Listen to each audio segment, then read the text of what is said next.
Първо, проверете кошчето си и ако няма нищо там, отидете в лентата за търсене и потърсете контролен панел.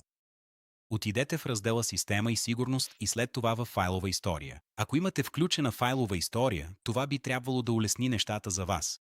Но тъй като аз не я използвам, а може би и някой от вас, тогава отворете Chrome, потърсете CT Cleaner, отидете в раздела за дома и след това в раздела Рекува.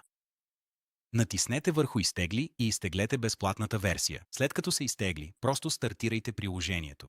Сега просто кликнете върху Инсталирай и изчакайте да се инсталира напълно.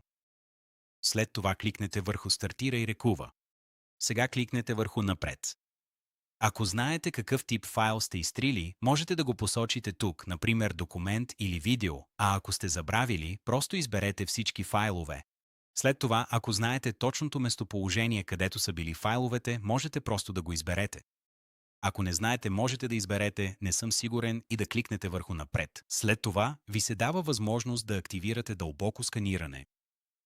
Извършването на дълбоко сканиране може да отнеме много време и е предназначено за файлове, които са били изтрити преди дълго време. И просто стартирайте сканирането. Сега, както виждате, Рекува намери 40 и 2000 файла за по-малко от 12 секунди. Ако не намерите точно файла, който търсите, опитайте отново с дълбоко сканиране.